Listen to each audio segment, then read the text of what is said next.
Yaqında Avstraliyadagi Mercatornet nomli tor betida mazkur tor betining tadqiqotchisi William Huangning Uyg'urnopusining yaqinqi 3 yillik taraqqiyotiga doir bir dokladni e'lon qildi.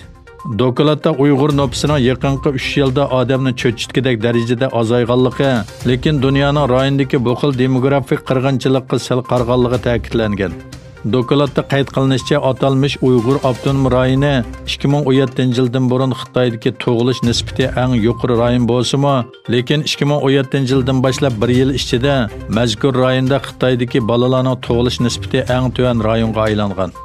2017-yili rayonda 330 mingdan 345 minggacha bola tug'ilgan bo'lib, 2019-yili bo'lsa 205 mingga tushgan. Bunun bilan 2019-yili rayondagi sap tug'ilish nisbati har 1000 odamga 14,8 to'g'ri kelib, Uyg'ur diyori Xitoydagi tug'ilish nisbati eng oz rayonlarning biriga aylangan. Chet el mutaxassislarining ta'kidlashicha, Uyg'urnopusining shiddatli ozayishida lager va planliq tug'ut kontrolligi negizlik rol o'ynagan. Germaniyalik Uyg'urshunos Amerikadagi kommunizm qurbonlari xotir fondining tadqiqotchisi Adrian Zens mundaq dedi. Atalmış Şinjandagi Uyg'urlarga nisbatan bu nihoyatda benormal ahvol. Meningcha bu asosliq ikki omilga bog'lanishlik bo'lishi mumkin. Bir tarafdan bu lagerlarga bog'lanishlik, yana bir tarafdan bu boshqa omillarga bog'lanishlik bo'lishi, masalan, planliq tug'ut kontrolligi degandek omillarga bog'lanishlik bo'lishi mumkin. Ammo buningda lagerlarning ehtimolligi cho'ng.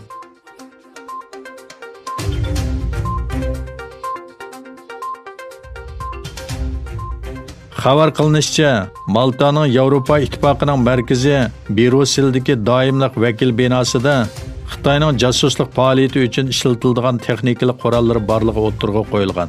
Fransiyaning Le Monde gazetining xabariga qaraganda, Belgiya istixboroti Yevropa ittifoqining doimiy vakillar binosida Xitoyning Yevropa ittifoqi organlariga jasuslik qilish uchun qurgan bir qism texnik qurollarning bo'lishidan ansirgan. Xabar qilinishicha, bu bino 2007-yili xizmatga tushirilgan bo'lib, bu andisha uningdan burungi binoni yanglab silish ishlari bilan munosabatli ekan. Ayni vaqtda doimiy elchilik $300,000 hamkorlik kelishimi asosida yog'ochdan yasalgan jihozlar va ishxona ashyolarini Xitoydan Bruselga keltirgan. Fransiya gazetining xabariga qaraganda, Belgiya amaldorlari 2010-yil atrofida Xitoyning jasuslik qilganligidan gumonlangan tunji uchurni topshirib olgan.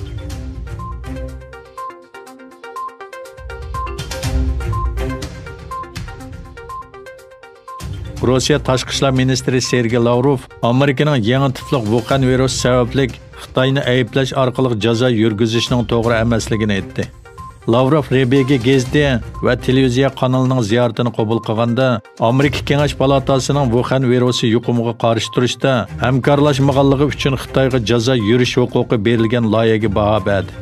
Lavrov virusning paydo bo'lishidagi konkret sabab va nima uchun odamdan boshqalarga tarqalish jarayonining boshlanganligini tushunishning lozimligini tilga olib, bularning hammasining virusga qarshi turish dorisini taraq qildirishda oshqush ekanligini aytdi. Lekin Lavrov virusni Xitoy keltirib chiqargan deb qarash va bu sababli bu davlatga embargo yurgizish to'g'ri emas dedi.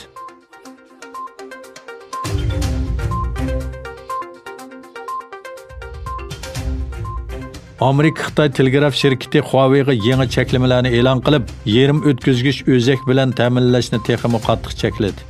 Amerika Tashqi ishlar ministri Mike Pompeo buning Xitoyning Amerika texnikasidan foydalanib ketishining oldini olish muhim ekanligini ta'kidladi. Bu Amerika Savdo ministrligining 2019-yil 5-oyda Huawei'ni qora tizimlikka kirgizganligini, lekin Xitoy shirkatining Amerika texnikasini asos qilgan yerim o'tkazgich o'zak setib olishni davomlashtirganligini aytdi. Amerika Sanoat va bexatarlik ministrligi 15-chesla yangi belgilama e'lon qilib, ishlab chiqaruvchilarning Huawei'ga Amerika texnikasi yoki loyihasi qo'llanilgan yerim o'tkazgich o'zak eksport qilganda, cho'qim Amerika hukumatidan eksport ijozatnomasi olishi talab qilindi. Amerika sirtida ishlab chiqarish elib berilgan zavodlarmi bu cheklamaga uchraydi.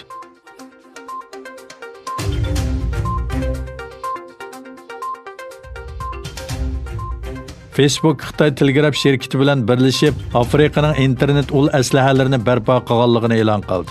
Facebook e'lon qilgan bayonotida ularning Xitoy ko'chma xabarlash shirkati, Misr va Janubiy Afrika qatorliq davlatlarning telegraf shirkatlari bilan hamkorlashib, Afrika ishki to'ri doirasida Afrika atrofidagi dengiz ostida taxminan 37 ming kilometr internet kabeli o'rnatilganligi bildirildi. 2024-yilga borganda tamomlanadiganligi mo'ljallangan tadqiqot doirasida Afrika qit'asidagi 16 davlatda 21 chiqish eg'izi o'rnatilganligi, bu davlatlardagi mulozimat bilan ta'minlaguvchilarning bexatarlik sonliq ma'lumot markazi yoki ochiq simliq tor punkti uchun odil va barobar asosda iqtidorga erishadiganligi ko'rsatildi.